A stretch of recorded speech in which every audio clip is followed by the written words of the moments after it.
وَلَقَدْ يَسَّرْنَا الْقُرْآنَ لِلذِّكْرِ فَهَلْ مِن مُّدَّكِرٍ۔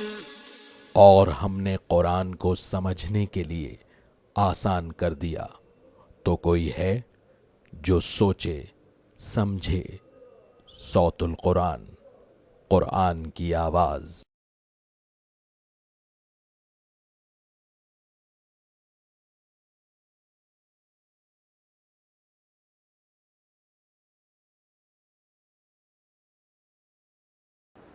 نحمده ونصلي على رسوله الكريم اما بعد فاعوذ بالله من الشيطان الرجيم بسم الله الرحمن الرحيم والنجم اذا هوى ما ضل صاحبكم وما غوى صدق اللہ العظیم۔ سورۃ النجم کا ہم آغاز کر رہے ہیں۔ اس سورہ مبارکہ میں اللہ تعالیٰ نے معراج کے سفر کا وہ حصہ کہ جو آسمانوں کی بلندیوں پر محیط تھا اور اللہ کے رسول صلی اللہ علیہ وسلم کو ساتوں آسمان کی سیر کرائی گئی، اس کا ذکر ہے۔ مشرکین کی نفی کی گئی ہے اور مجرمین کے آخرت کے انجام کو بھی اللہ تعالیٰ نے بیان فرمایا ہے۔ وَالنَّجْمِ إِذَا هَوَى، ستارے کی قسم جب وہ غائب ہونے لگے۔ یہ اشارہ اس بات کی طرف بھی ہے کہ جب صبح نمودار ہونے لگتی ہے تو ستارے بھی چھپنا شروع ہو جاتے ہیں، غروب ہونا شروع ہو جاتے ہیں۔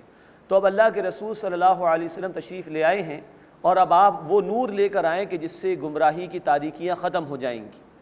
وَالنَّجْمِ إِذَا هَوَى، قسم ہے ستارے کی جب وہ غروب ہونے لگے۔ مَا ضَلَّ صَاحِبُكُمْ وَمَا غَوَى، تمہارے یہ ساتھی محمد صلی اللہ علیہ وسلم انہیں نہ کوئی مغالطہ ہوا ہے اور نہ وہ راہ سے ہٹے ہیں۔ وَمَا يَنطِقُ عَنِ الْهَوَى، اور وہ اپنی خواہش نفس سے کچھ بھی نہیں کہتے۔ إِنْ هُوَ إِلَّا وَحْيٌ يُوحَىٰ، بلکہ صرف وہی ارشاد فرماتے ہیں جو ان پر وحی کی جاتی ہے۔ اب یہ قرآن حکیم کی آیت مبارکہ بہت عظیم ہے رسول اکرم صلی اللہ علیہ وسلم کے مقام و مرتبے کے حوالے سے۔ یہاں بتایا گیا کہ یہ قرآن بھی اللہ کے رسول صلی اللہ علیہ وسلم جو پیش کر رہے ہیں اللہ کی طرف سے عطا کردہ ہے، اور یہاں تک کہ آپ جو کچھ بھی ارشاد فرماتے ہیں وہ آپ صلی اللہ علیہ وسلم پر اللہ تعالیٰ ہی کی طرف سے وحی کیا جاتا ہے۔ چنانچہ قرآن حکیم کے علاوہ بھی اللہ کے رسول صلی اللہ علیہ وسلم پر وحی آتی تھی۔ آپ قرآن کی تشریح بھی بیان فرماتے تھے، وہ بھی اللہ تعالیٰ ہی نے آپ کو عطا فرمائی۔ اسی طرح آپ دین کی انقلابی جد و جہد کے دوران صحابہ کرام کو مختلف احکامات دیا کرتے تھے۔ اسی طرح ذاتی زندگی کے معاملات کے حوالے سے آپ رہنمائی دیا کرتے تھے۔ یہ سب کچھ آپ صلی اللہ علیہ وسلم اللہ تعالیٰ کی وحی کے مطابق کرتے تھے، وہ آپ کا ہر قول اللہ تعالیٰ کی وحی کے مطابق ہے۔ علمہ شدید القوا، انہیں سکھایا ہے ایک سخت قوت والے نے، ذو مرۃ، طاقت والے نے، مراد ہے جبریل امین علیہ الصلاۃ والسلام کہ جو اللہ کی وحی لے کر رسول اکرم صلی اللہ علیہ وسلم کے پاس آیا کرتے تھے۔ فاستویٰ، بس اس فرشتے نے قصد کیا، یعنی جبریل امین علیہ السلام رسول اکرم صلی اللہ علیہ وسلم کے سامنے ظاہر ہوئے، اور بخاری شریف میں تفصیل موجود ہے کہ اللہ کے رسول صلی اللہ علیہ وسلم نے 2 مرتبہ جبریل امین علیہ السلام کو ان کی اصلی حالت میں دیکھا تھا۔ فاستویٰ، پھر انہوں نے یعنی جبریل امین علیہ السلام نے قصد کیا، ارادہ کیا، اور وہ رسول اکرم صلی اللہ علیہ وسلم کے سامنے ظاہر ہوئے۔ وَهُوَ بِالْأُفُقِ الْأَعْلَىٰ، اور وہ سب سے بلند کنارے پر تھے، یعنی آسمانوں کے اوپر دیکھا رسول اکرم صلی اللہ علیہ وسلم نے جبریل امین کو۔ اور بخاری شریف کی حدیث میں یہ بھی ذکر ہے کہ آپ صلی اللہ علیہ وسلم نے فرمایا کہ جبریل امین علیہ السلام کے 600 پر تھے۔ ثُمَّ دَنَا فَتَدَلَّىٰ، پھر وہ نزدیک ہوئے، پھر اور نزدیک ہوئے۔ فَكَانَ قَابَ قَوْسَيْنِ أَوْ أَدْنَىٰ، تو وہ کمان کے 2 کناروں کے برابر رہ گئے یا اس سے بھی کم، یعنی بہت قریب ہو گئے جبریل امین محمد کریم صلی اللہ علیہ وسلم کے، کہ اتنا کہ جتنا کمان کے 2 کناروں کے درمیان فاصلہ ہوتا ہے۔ فَأَوْحَىٰ إِلَىٰ عَبْدِهِ مَا أَوْحَىٰ، تو جبریل امین نے اللہ کے بندے صلی اللہ علیہ وسلم پر وحی کی جو اللہ تعالیٰ نے وحی فرمائی۔ مَا كَذَبَ الْفُؤَادُ مَا رَآ، جو کچھ آنکھ نے دیکھا دل نے اسے جھٹلایا نہیں۔ أَفَتُمَارُونَهُ عَلَىٰ مَا يَرَىٰ، تو کیا جو انہوں نے دیکھا اے لوگوں تم اس میں جھگڑتے ہو؟ یعنی اللہ نے اپنے حبیب صلی اللہ علیہ وسلم کو 7 آسمان کی سیر کرائی معراج کے موقع پر، تو مشرکین مکہ سے کہا جا رہا ہے کہ تم اس بارے میں جھگڑ رہے ہو، شکوک و شبہات میں مبتلا ہو۔ وَلَقَدْ رَآهُ نَزْلَةً أُخْرَىٰ، اور یقیناً انہوں نے جبریل امین کو ایک اور مرتبہ بھی دیکھا تھا۔ یہ اشارہ ہے کہ نبوت کے ابتدائی سالوں میں اللہ کے رسول صلی اللہ علیہ وسلم نے جبریل امین کو ان کی اصل شکل میں دیکھا تھا۔ بخاری شریف میں 2 مرتبہ کا ذکر ہے کہ آپ صلی اللہ علیہ وسلم نے جبریل امین کو ان کی اصل شکل میں دیکھا۔ عند سدرۃ المنتہا، سدرۃ المنتہا کے نزدیک۔ مفسرین نے بیان کیا کہ یہ 7ویں آسمان کے اوپر کوئی مقام ہے، لیکن متشابہات میں سے ہے، اس کے اصل معنی اللہ ہی کے علم میں ہے اور اس کی اصل کیفیت کو اللہ ہی جانتا ہے۔ عندہا جنت المأوا، اس کے نزدیک جنت المأوا ہے۔ اب یہ بھی متشابہات میں سے ہے، کوئی بہت ہی بابرکت مقام ہے جس کا قرآن نے یہاں پر ذکر کیا۔ اذ یغشی السدرۃ ما یغشی، جبکہ سدرہ پر چھا رہا تھا جو چھا رہا تھا، مراد وہ سدرۃ المنتہا کے قریب اللہ تعالیٰ نے اپنی خصوصی تجلیات نازل فرمائیں، جس کو دیکھا محمد کریم صلی اللہ علیہ وسلم نے۔ ما ذاغ البصر وما طغى، نہ آنکھ نے دیکھنے میں کچھ کمی کی اور نہ وہ حد سے آگے بڑھی، خوب بھرپور مشاہدہ کیا رسول اکرم صلی اللہ علیہ وسلم نے۔ لقد رأى من آیات ربہ الکبریٰ، یقیناً انہوں نے اپنے رب کی بڑی نشانیاں دیکھی۔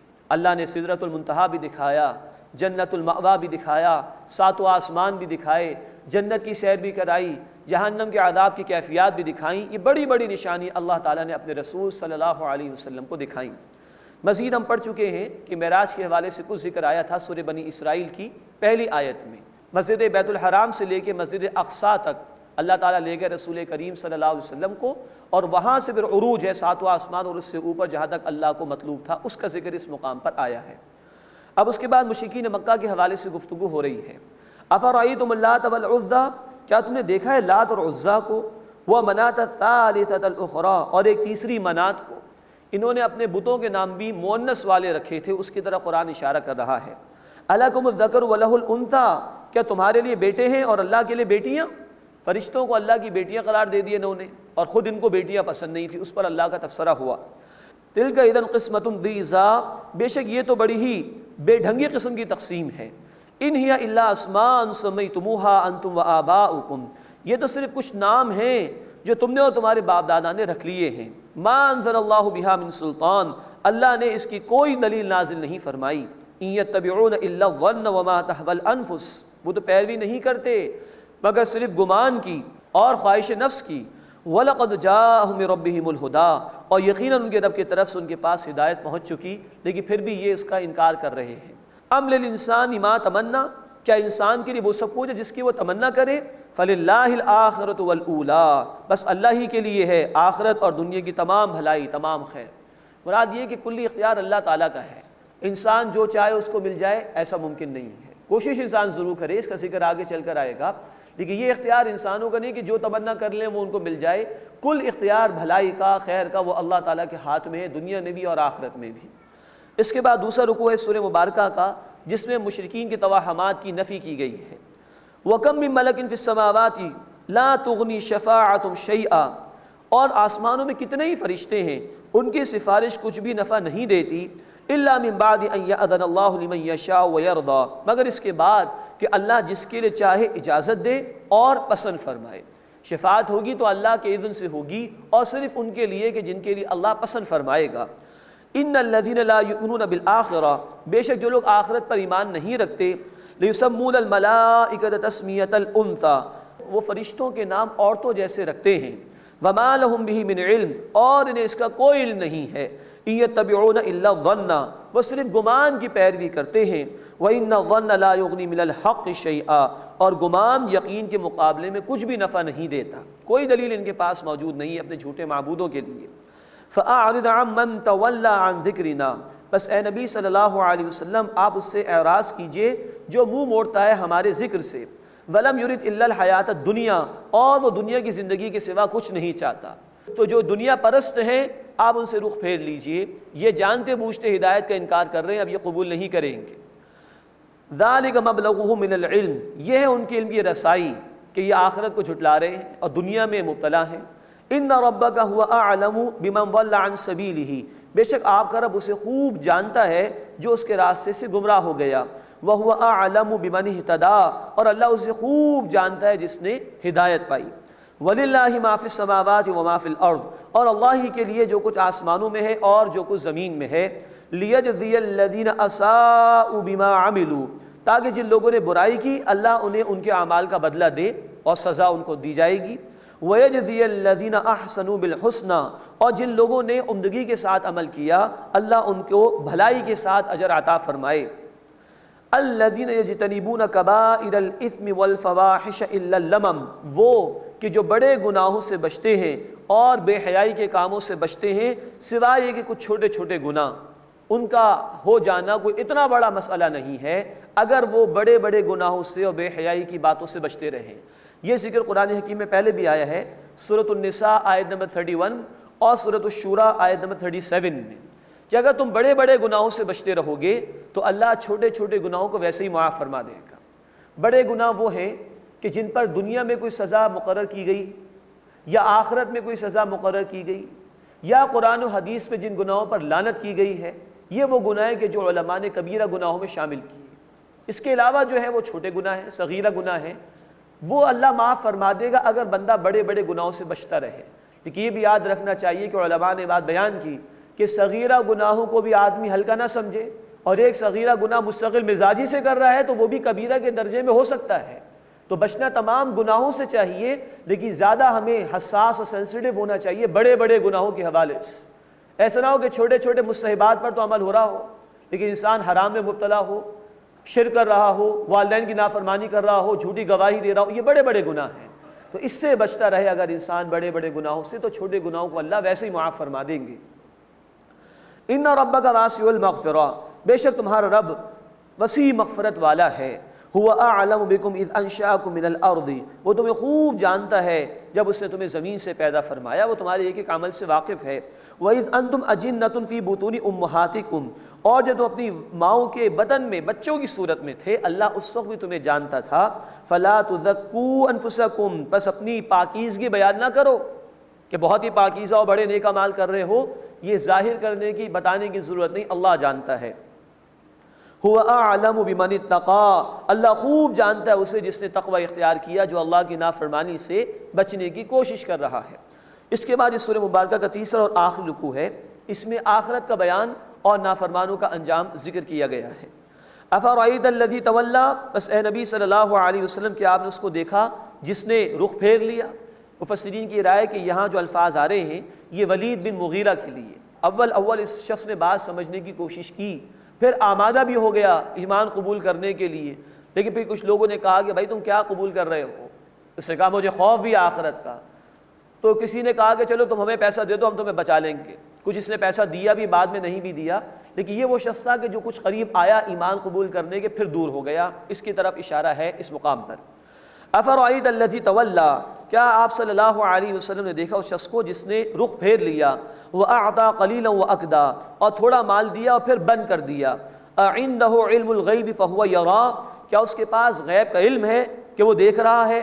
ام لم ينبأ بما فی صحف موسیٰ، کیا اسے خبر نہیں دی گئی جو موسیٰ علیہ السلام کے صحیفوں میں ہے؟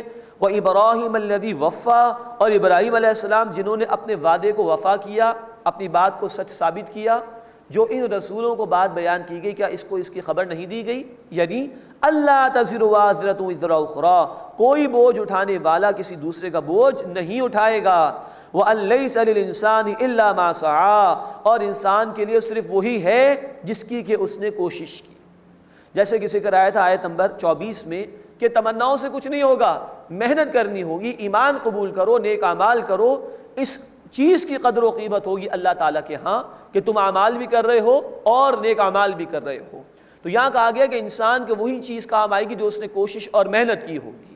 انسان کو توقعات وابستہ کرنی چاہیے اللہ سے جبکہ وہ اعمال کر رہا ہو ایمان کے ساتھ۔ ہاں اس میں اس بات کی نفی نہیں ہے کہ اہل ایمان ایک دوسرے کے لیے دعائیں کرتے ہوں، قرآن نے اس کی تلقین کی ہے، یا جیسے صحیح مسلم کی روایت میں ہے کہ جو بندہ کسی کو علم سکھاتا ہے یا اس کی اولاد نیک ہے یا اس نے کوئی صدقہ جاریہ کا عمل کیا تو اس کا ثواب بھی اس کے مرنے کے بعد اس سے ملتا ہے۔ یہ آیت اس کے منافی نہیں، لیکن اس آیت میں اصل بات یہ بیان کی جا رہی کہ آدمی تمناؤں کو لے کر نہ بیٹھ جائے، جھوٹی آرزویں لے کر نہ بیٹھے، بلکہ ایمان قبول کرے، محنت کرے، تب اللہ سے رحمت کی امید وابستہ کرے۔ وَأَن لَيْسَ لِلْإِنسَانِ إِلَّا مَا سَعَىٰ، اور انسان کے لیے وہی کچھ ہے جس کی کہ اس نے کوشش کی۔ یہاں یہ بھی بیان کرنا ضروری ہے کہ یہ ذکر ہو رہا ہے قیامت کے حوالے سے۔ بعض لوگ اس آیت مبارکہ کو دنیا داری کے دھندوں کے لیے استعمال کرتے ہیں، حالانکہ دنیا کا رزق اللہ کے ہاں طے ہے، کئی کوالیفائڈ لوگ ہوتے ہیں لیکن زیادہ پیسہ نہیں ہوتا ان کے پاس، زیادہ آمدنی نہیں ہوتی، اور کئی لوگ جو ہیں وہ بالکل ان پڑھ ہوتے ہیں، کروڑوں میں کھیل رہے ہوتے ہیں۔ یہ اللہ کی تقسیم ہے۔ یہ آیت مبارکہ خاص بحث کر رہی ہے آخرت کے حوالے سے۔ دنیا ہر ایک کو مل جائے گی لیکن آخرت صرف اسی کو ملے گی جو ایمان کے ساتھ نیک اعمال کو اختیار کرے۔ وَأَلَّيْسَ لِلْإِنسَانِ إِلَّا مَا سَعَىٰ، اور انسان کے لیے تو وہی کچھ ہے جس قدر اس نے کوشش کی۔ وَأَنَّ سَعْيَهُ سَوْفَ يُرَىٰ، اور ان قریب اس کی کوشش دیکھی جائے گی۔ ثُمَّ يُجْزَاهُ الْجَزَاءَ الْأَوْفَىٰ، پھر اسے پورا بدلہ دیا جائے گا۔ وَأَنَّ إِلَىٰ رَبِّكَ الْمُنتَهَىٰ، اور یہ کہ تمہارے رب کی طرف ہی پہنچنا ہے، تمام معاملات اللہ ہی کی طرف لوٹائے جائیں گے۔ وَأَنَّهُ هُوَ أَضْحَكَ وَأَبْكَىٰ، اور بے شک وہ اللہ ہی ہے جو ہنساتا ہے اور رلاتا ہے۔ وَأَنَّهُ هُوَ أَمَاتَ وَأَحْيَا، بے شک وہ اللہ ہے جو موت بھی دیتا ہے اور زندگی بھی عطا فرماتا ہے۔ وَأَنَّهُ خَلَقَ الزَّوْجَيْنِ الذَّكَرَ وَالْأُنثَىٰ، اور وہی اللہ ہے جس نے دو جوڑے پیدا کیے یعنی مرد اور عورت۔ من نطفۃ اذا تمنیٰ، ایک نطفے سے، قطرے سے جبکہ وہ ڈالا جاتا ہے رحم مادر میں، ایک معمولی قطرے کے جز سے اللہ تعالیٰ ایک بچے کی تخلیق فرماتا ہے۔ وَأَنَّ عَلَيْهِ نَشْأَةَ الْأُخْرَىٰ، اور یہ کہ اسی اللہ پر ہے دوبارہ زندہ کرنا، جس نے پہلی مرتبہ زندگی عطا فرمائی وہی تمہیں دوبارہ زندگی عطا فرمائے گا۔ وَأَنَّهُ هُوَ أَغْنَىٰ وَأَقْنَىٰ، اور بے شک اللہ ہی ہے جو غنی بھی کرتا ہے اور تنگ دست بھی بناتا ہے۔ وَأَنَّهُ هُوَ رَبُّ الشِّعْرَىٰ، اور بے شک وہ اللہ ہے جو شعرا ستارے کا رب ہے۔ یہ عرب کے معاشرے میں پوجا پاٹ ستاروں کی بھی ہوا کرتی تھی، تو ایک بڑے ستارے کا نام شعرا تھا جس کی وہ پوجا پاٹ کرتے تھے، تو اللہ تعالیٰ نے ذکر کیا کہ اس کا پیدا کرنے والا بھی اللہ ہے، تو اس اللہ کو پکارو نہ کہ ان ستاروں کو۔ وَأَنَّهُ هُوَ رَبُّ الشِّعْرَىٰ، اور بے شک وہ اللہ شعرا ستارے کا رب ہے۔ وَأَنَّهُ أَهْلَكَ عَادًا الْأُولَىٰ، اور اس اللہ نے یقیناً قدیم عاد کو ہلاک کیا۔ وَثَمُودَ فَمَا أَبْقَىٰ، اور سمود کو باقی نہیں چھوڑا۔ اب یہ جو سمود عاد کے بعد آئے تھے ان کو عاد ثانی بھی کہا جاتا ہے، اس لیے پہلے والوں کے متعلق فرمایا عاد الاولیٰ، قدیم یا پہلے والے عاد کو بھی اللہ نے ہلاک کیا، اور سمود کو جو کہ عاد ثانی تھے ان کو بھی اللہ ہی نے ہلاک کیا۔ وقوم نوح من قبل، اور قوم نوح کو اس سے قبل، انہم کانہم اظلم واطغیٰ، بے شک وہ بڑے ظالم اور بہت سرکش تھے۔ والمؤتفکۃ اہوا، اور الٹنے والی بستیوں کو اللہ نے دے مارا، یعنی قوم لوط کی بستیاں کہ جو ہلاک کر دی گئیں۔ فغشاہا ما غشا، تو اس کو ڈھانپ لیا جس نے کہ ڈھانپ لیا، پتھروں کی بارش بھی برسائی گئی اور پھر ڈیڈ سی میں ان کو الٹ دیا گیا، ڈھانپ دیا گیا پوری قوم کو۔ فَبِأَيِّ آلَاءِ رَبِّكَ تَتَمَارَىٰ، بس تم اپنے رب کی کن کن نعمتوں میں شک کرو گے۔ هَذَا نَذِيرٌ مِّنَ النُّذُرِ الْأُولَىٰ، یہ رسول صلی اللہ علیہ وسلم ایک خبردار کرنے والوں میں سے ایک۔ أَذِفَتِ الْآذِفَةُ، قریب آنے والی یعنی قیامت قریب آ گئی ہے۔ لَيْسَ لَهَا مِن دُونِ اللَّهِ كَاشِفًا، اللہ کے سوا اسے کوئی دور کرنے والا نہیں، کوئی ٹال نہیں سکے گا اس قیامت کو۔ أَفَمِنْ هَذَا الْحَدِيثِ تَعْجَبُونَ، تو کیا تم اس بات سے تعجب کرتے ہو کہ دوبارہ زندگی تمہیں عطا کی جائے گی اور قبول نہیں کرتے اس کو۔ وَتَضْحَكُونَ وَلَا تَبْكُونَ، اور تم ہنستے ہو روتے نہیں ہو۔ مراد یہ کہ اگر تمہارے ساتھ عذاب کا معاملہ ہو جائے تو اس کا خوف کر کے تمہیں رونا نہیں آتا، ہنستے رہتے ہو، کھیل رہے ہو۔ وَأَنْتُمْ سَامِدُونَ، اور تم غافل ہو، غفلت میں پڑے ہو، کھیل تماشوں میں لگے ہو، دنیا ہی کو مقصود بنا کر بیٹھے ہو، آخرت کو تم نے فراموش کر دیا۔ فَاسْجُدُوا لِلَّهِ وَاعْبُدُوا، بس اللہ ہی کے لیے سجدہ کرو اور اسی کی عبادت کرو۔ بخاری شریف کی حدیث ہے کہ جو سجدے کی آیات قرآن حکیم میں ہے اس میں سے یہ پہلی آیت تھی، اور اللہ کے رسول صلی اللہ علیہ وسلم نے حرم میں اس کی تلاوت کی تو بے اختیار تمام کے تمام مشرک بھی سجدے میں چلے گئے تھے سوائے ایک کے، امیہ بن خلف کے۔ اس سے کچھ مٹی اٹھائی اور اپنے ماتھے پہ رکھ کر ذرا سا وہ جھک گیا، لیکن تمام مشرکین بھی سجدے میں چلے گئے تھے اس آیت پر۔ بسم اللہ الرحمن الرحیم، اقتربت الساعۃ وانشق القمر، سورۃ القمر کا آغاز ہو رہا ہے۔ اس میں اللہ تعالیٰ نے گزشتہ اقوام کے حالات کو بطور عبرت کے بیان فرمایا ہے۔ پہلے رکوع میں انشاءاللہ ہم دیکھیں گے قیامت کے واقع ہونے کا ذکر ہے، سابقہ اقوام میں سے قوم نوح اور قوم عاد کا تذکرہ ہے۔ اقتربت الساعۃ وانشق القمر، قیامت قریب آ گئی اور چاند شق ہو گیا۔ یہ اللہ کے رسول صلی اللہ علیہ وسلم کے معجزات میں سے ایک بہت بڑا معجزہ ہے۔ اس کی تفصیل بخاری شریف میں بھی موجود ہے۔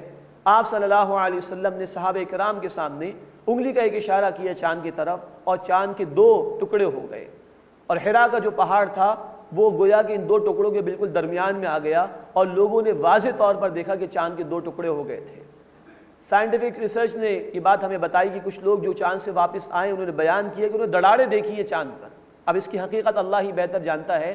یہ چاند کے ٹکڑے ٹکڑے ہو جانا یہ بھی قیامت کی ایک علامت ہے۔ قرآن نے کہا سورہ القیامہ آیت نمبر 9 میں وَجُمِعَ الشَّمْسُ وَالْقَمَرُ کہ قیامت برپا ہوگی تو سورج اور چاند کو جمع کر دیا جائے گا، یہ نظام ختم ہو جائے گا۔ تو اللہ کے رسول صلی اللہ علیہ وسلم کے ذریعے سے اللہ نے اس بات کا اعلان بھی کیا اور دکھا بھی دیا کہ اس طرح قیامت جب برپا ہوگی تو یہ سارا نظام ختم کر دیا جائے گا۔ اقتربت الساعة وانشق القمر قیامت قریب آ گئی اور چاند شق ہو گیا، دو ٹکڑے ہو گیا تھا۔ وَإِن يَرَوْا آیَةً يُعْرِضُوا اور اگر وہ کوئی بھی نشانی دیکھتے ہیں تو اعراض کرتے ہیں۔ وَيَقُولُ سِحْرٌ مُسْتَمِرٌ اور کہتے ہیں کہ جادو ہے ہمیشہ سے چلا آ رہا ہے، معاذ اللہ۔ وَكَذَّبُوا وَاتَّبَعُوا أَهْوَاءَهُمْ وَكُلُّ أَمْرٍ مُسْتَقِرٌ اور انہوں نے جھٹلایا اور اپنی خواہشات کی پیروی کی اور ہر کام کے لیے ایک وقت مقرر ہے۔ یہ جتنا جھٹلانا چاہیں جھٹلا لیں، لیکن جب وقت مقرر آئے گا تو یہ اللہ کی پکڑ کا شکار ہوں گے۔ وَلَقَدْ جَاءَهُم مِّنَ الْأَنبَاءِ مَا فِيهِ مُزْدَجَرٌ اور یقیناً ان کے پاس آ گئیں وہ خبریں جن میں عبرت ہے گزشتہ لوگوں کے حالات۔ حکمۃ بالغۃ فما تغنی النذر کامل حکمت کی باتیں تو انہیں خبردار کرنے والوں نے کوئی فائدہ نہیں دیا۔ فَتَوَلَّ عَنْهُمْ بس اے نبی صلی اللہ علیہ وسلم آپ ان سے رخ پھیر لیجئے۔ یوم یدعو الداعی الی شیء نکر جس دن بلائے گا ایک بلانے والا ایک ناگوار شے کی طرف، یعنی قیامت میں ان کو ان کی قبروں سے نکالا جائے گا تو ان کو ناگوار محسوس ہوگا مجرمین کو۔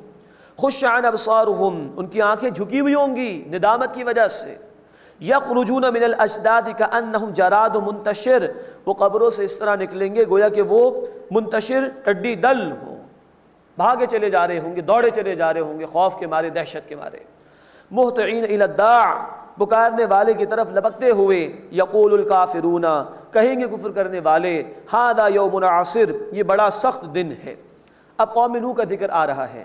کذبت قبلہم قوم نوح اس سے پہلے قوم نوح نے جھٹلایا، فکذبوا عبدنا بس انہوں نے ہمارے بندے نوح علیہ السلام کی تکذیب کی۔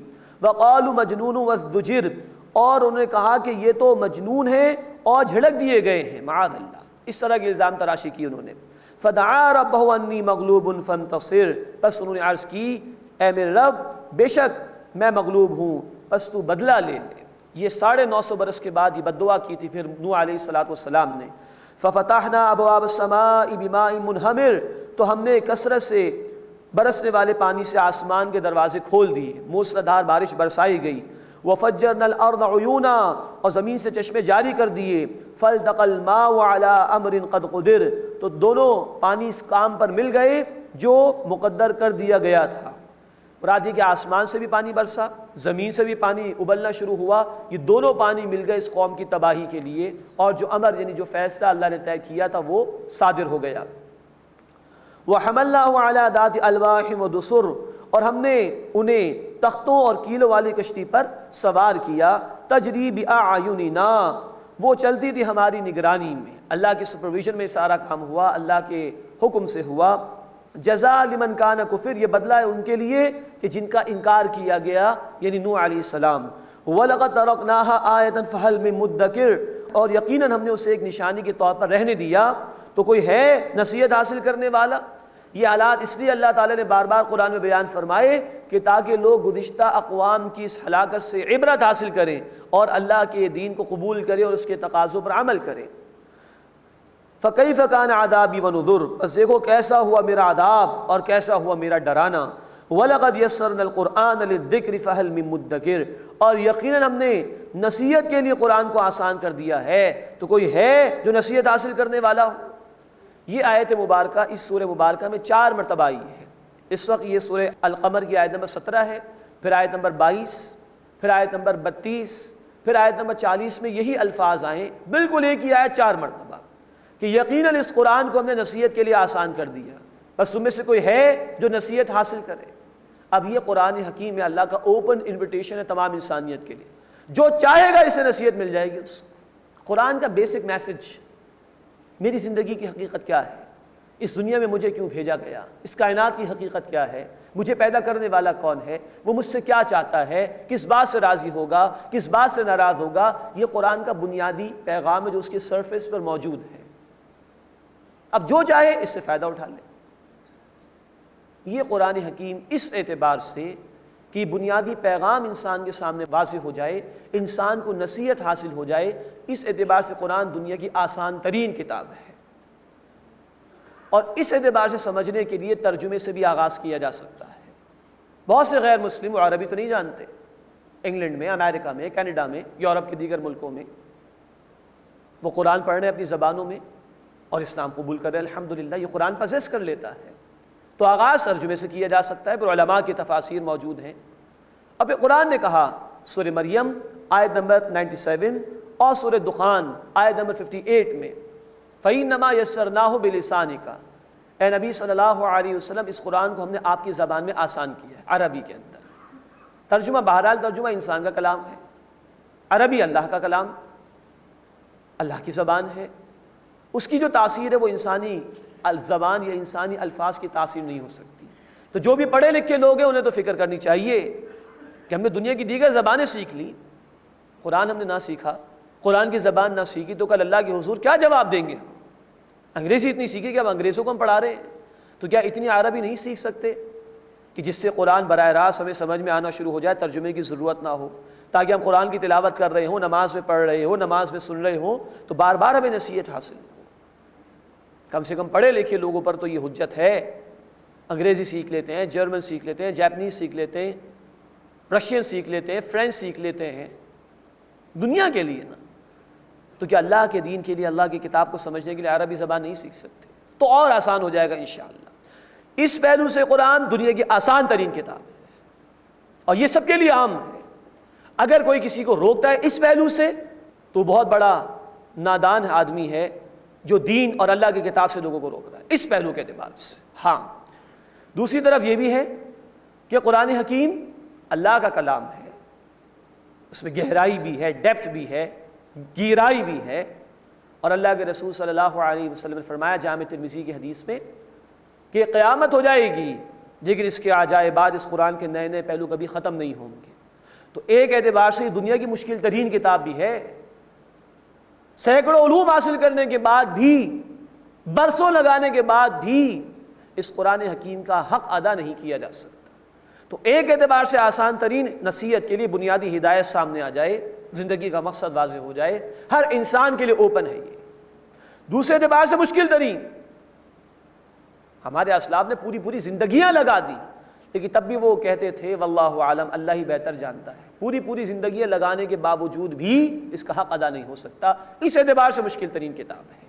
تو 4 مرتبہ یہ بات اس مقام پر آئی ہے وَلَقَدْ يَسَّرْنَا الْقُرْآنَ لِلذِّكْرِ فَهَلْ مِن مُدَّكِرٍ، اور یقیناً ہم نے نصیحت کے لیے قرآن کو آسان کر دیا ہے، تو کوئی ہے جو نصیحت حاصل کرنے والا ہو؟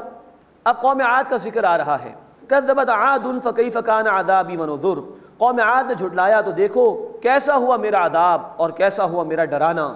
اِنَّا أَرْسَلْنَا عَلَيْهِمْ رِيحًا صَرْصَرًا فِي يَوْمٍ نَحْسٍ مُسْتَمِرٍ، بے شک ہم نے نامبارک دن میں ان پر تیز آندھی بھیجی جو مسلسل چلتی ہی رہی۔ سورہ حاقہ آیت نمبر 7 میں الفاظ ہے کہ 7 رات اور 8 دن مسلسل یہ آندھی چلتی رہی۔ تنزع الناس كأنهم اعجاز نخل منقعر، وہ لوگوں کو اکھاڑ پھینکتی تھی گویا کہ وہ جڑ سے اکھڑی ہوئی کھجور کے تنے، بالکل برباد کر دیا۔ فكيف كان عذابي ونذر، سو کیسا ہوا میرا عذاب اور میرا ڈرانا۔ وَلَقَدْ يَسَّرْنَا الْقُرْآنَ لِلذِّكْرِ فَهَلْ مِن مُدَّكِرٍ، اور یقیناً ہم نے نصیحت کے لیے قرآن کو آسان کر دیا ہے، تو کوئی ہے جو نصیحت حاصل کرنے والا ہو؟ اب دوسرا رکوع شروع ہو رہا ہے، اس میں قوم ثمود اور قوم لوط کا ذکر ہے۔ كَذَّبَتْ ثَمُودُ بِالنُّذُرِ، قوم ثمود نے خبردار کرنے والوں یعنی رسولوں کو جھٹلایا۔ فَقَالُوا، پس انہوں نے کہا أَبَشَرًا مِنَّا وَاحِدًا نَتَّبِعُهُ، کیا ہم اپنے میں سے ایک آدمی اپنے جیسے ایک انسان کی پیروی کریں؟ اِنَّا إِذًا لَفِي ضَلَالٍ وَسُعُرٍ، بے شک اس صورت میں تو یقیناً ہم گمراہی اور دیوانگی میں ہوں گے۔ أَلْقِيَ الذِّكْرُ عَلَيْهِ مِن بَيْنِنَا، کیا ہم میں سے اس پر ذکر نازل کیا گیا ہے، یہ وحی اسی کو دی گئی ہم میں سے؟ بل هو كذاب اشر، بلکہ وہ بڑا جھوٹا اور شیخی خور ہے، معاذ اللہ معاذ اللہ۔ یہ اللہ کے رسول کے لیے انہوں نے الفاظ استعمال کیے۔ صالح علیہ السلام، سَيَعْلَمُونَ غَدًا مَنِ الْكَذَّابُ الْأَشِرُ، وہ جلد جان لیں گے کل ہی کہ کون بڑا جھوٹا ہے اور خود پسند ہے، تکبر کرنے والا ہے۔ اِنَّا مُرْسِلُو النَّاقَةِ فِتْنَةً لَهُمْ، بے شک ہم بھیجنے والے ہیں اونٹنی ان کی آزمائش کے لیے۔ فارتقبهم واصطبر، تو اے صالح علیہ السلام آپ انتظار کیجئے، صبر کیجئے، وَنَبِّهُمْ أَنَّ الْمَاءَ قِسْمَةٌ بَيْنَهُمْ، اور انہیں آگاہ کر دیجئے کہ ان کے درمیان پانی تقسیم کر دیا گیا ہے، كُلُّ شِرْبٍ مُحْتَضَرٍ، اور ہر ایک کو پینے کی باری پر حاضر ہونا ہوگا۔ اونٹنی بہت بڑی تھی، ایک دن اس کے لیے مقرر تھا پانی پینے کا، اور ایک دن ان لوگوں کے لیے اور ان کے جانوروں کے لیے پانی پینے کا مقرر ہوا اللہ کی طرف سے۔ فَنَادَوْا صَاحِبَهُمْ فَتَعَاطَىٰ فَعَقَرَ، تو انہوں نے اپنے ساتھی کو پکارا، ایک شخص کو، اور اس سے ہاتھ چلایا اور اس اونٹنی کی ٹانگیں کاٹ دیں، مراد اس کو ہلاک کر دیا۔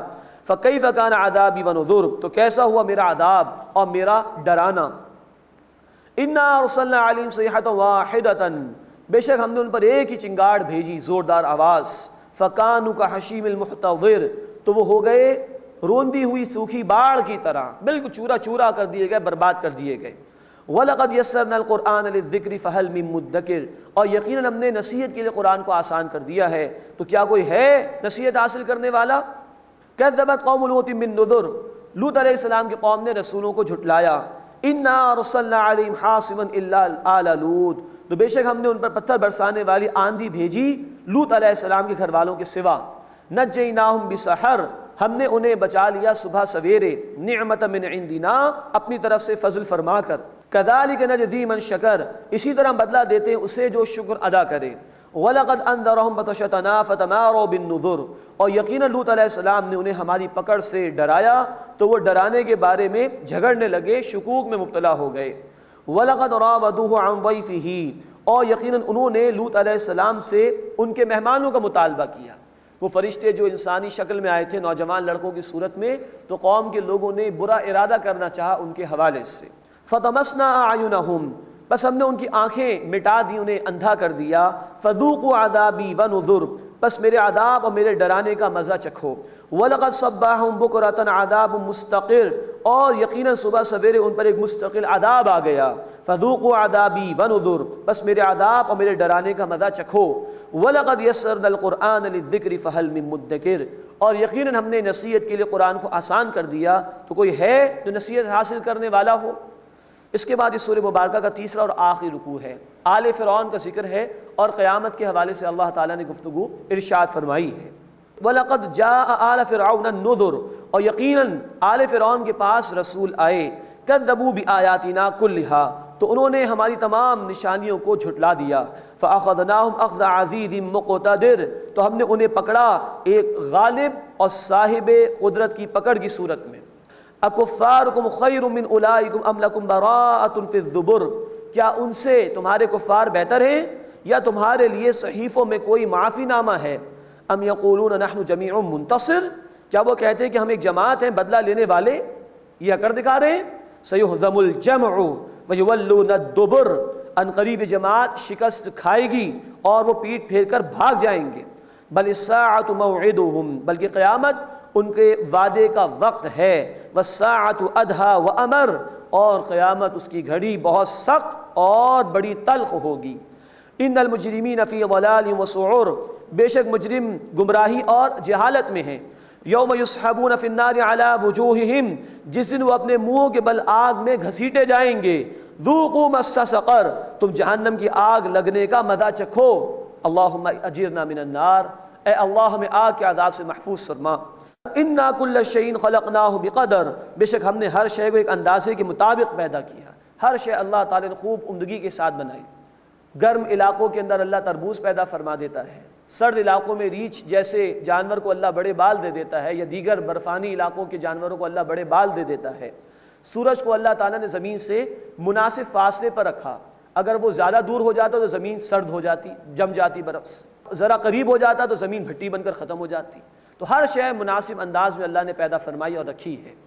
وَمَا أَمْرُنَا إِلَّا وَاحِدَةٌ كَلَمْحٍ بِالْبَصَرِ، اور ہمارا حکم تو صرف ایک ہی اشارہ ہے، جیسے کہ نگاہ کا پھرنا۔ جیسے اللہ فرماتے کن فیکون، ایسے اللہ تعالیٰ قیامت کے لیے حکم دیں گے اور فوراً وہ واقع ہو جائے گی۔ وَلَقَدْ أَهْلَكْنَا أَشْيَاعَكُمْ فَهَلْ مِن مُدَّكِرٍ، اور یقیناً ہم نے تم جیسے کو ہلاک کیا، تو کیا کوئی ہے نصیحت حاصل کرنے والا؟ گزشتہ لوگوں سے تم عبرت حاصل کرو، ان کے انجام سے عبرت حاصل کرو اور اپنے عمل کو درست کرو۔ وَكُلُّ شَيْءٍ فَعَلُوهُ فِي الزُّبُرِ، اور ہر بات جو انہوں نے کی ہے صحیفوں میں موجود ہے۔ مراد ہے کہ اعمال نامے تیار ہو رہے ہیں۔ سورہ انفطار آیت نمبر 11 اور 12 میں ذکر ہے کرامن کاتبین یعلمون ما تفعلون، یہ کرامن کاتبین، یہ فرشتے لکھ رہے ہیں جو کچھ لوگ کر رہے ہیں۔ وَكُلُّ شَيْءٍ فَعَلُوهُ فِي الزُّبُرِ، اور ہر بات جو انہوں نے کی ہے صحیفوں میں ہے۔ وَكُلُّ صَغِيرٍ وَكَبِيرٍ مُسْتَطَرٍ، اور ہر چھوٹی بڑی بات لکھی ہوئی ہے۔ کوئی بھی عمل، کوئی بھی قول ایسا نہیں کہ جو ان ریکارڈڈ ہو، جس کو لکھا نہ جا رہا ہو۔ ان المتقین فی جنات و نہر، بے شک متقی باغات اور نہروں میں ہوں گے۔ فی مقعد صدق عند ملیک مقتدر، صاحب قدرت بادشاہ اللہ کے نزدیک سچائی کے مقام میں۔ اللہم انا نسألک الجنہ، اے اللہ ہم تجھ سے جنت کا سوال کرتے ہیں۔ بسم اللہ الرحمن الرحیم۔ الرحمن علم القرآن خلق الانسان علمہ البیان۔ اب سورۃ الرحمن کا آغاز ہو رہا ہے۔ پورے قرآن میں یہ منفرد مزاج کی صورت ہے، اس معنی میں کہ دو مخلوقات سے براہ راست اللہ نے خطاب فرمایا بار بار اس صورت میں، انسانوں سے بھی اور جنات سے بھی۔ انسان اور جنات دو ہی مخلوقات ہیں جو جواب دہ ہیں اللہ کے ہاں قیامت کے دن۔ سورہ ذاریات آیت 56 میں ہم پڑھ چکے کہ ان دونوں مخلوقات کو اللہ نے اپنی عبادت کے لیے پیدا کیا، تو اس صورت میں براہ راست دونوں مخلوقات سے خطاب ہے۔ 31 مرتبہ ایک ہی آیت آئی ہے، فَبِأَيِّ آلَاءِ رَبِّكُمَا تُكَذِّبَانِ، بس تم اپنے رب کی کن کن نعمتوں کو جھٹلاؤ گے، کن کن قدرتوں کا انکار کرو گے۔ مزید یہ سورہ مبارکہ اور اس کے بعد سورۃ الواقعہ، یہ دونوں سورتیں جوڑے جوڑے کی صورت میں ہیں۔ ہم انشاءاللہ پڑھیں گے کہ سورۃ الرحمن کے آغاز میں سب سے پہلے قرآن کا ذکر آئے گا، اور پھر کچھ آگے چل کے برے لوگوں کا ذکر ہے، جہنمیوں کا، پھر عام نیک لوگوں کا ذکر آئے گا، اور پھر اللہ کے مقرب بندوں کا ذکر آئے گا بالکل آخر میں۔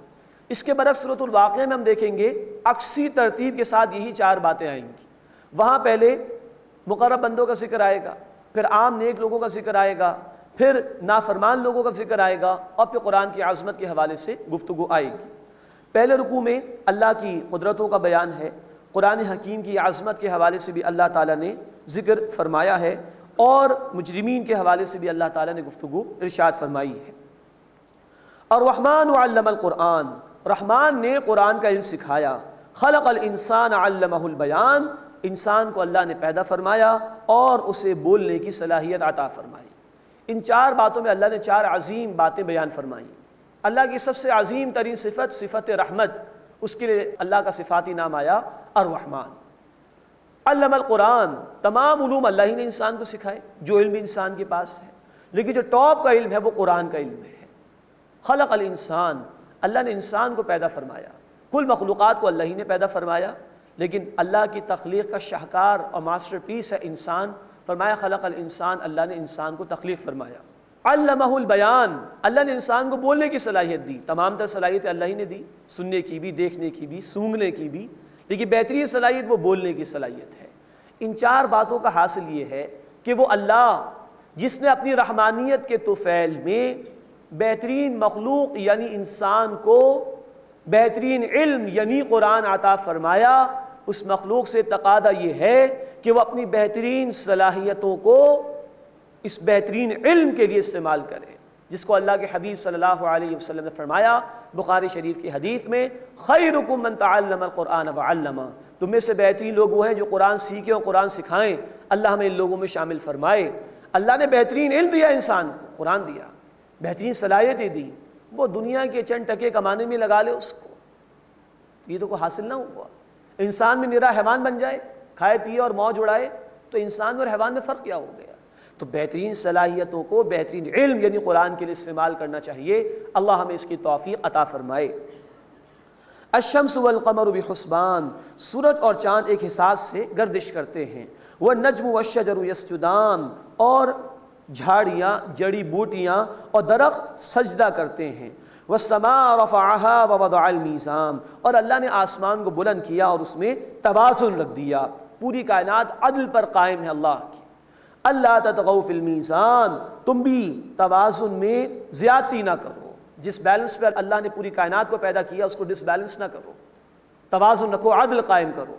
واقیموا الوزن بالقسط، اور وزن کرو انصاف کے ساتھ۔ ولا تخسروا المیزان، اور میزان میں خسارہ نہ کرو۔ جیسے پوری کائنات عدل پر، جسٹس پر قائم ہے، اسی جسٹس کو زمین پر قائم کرنے کی کوشش کرو۔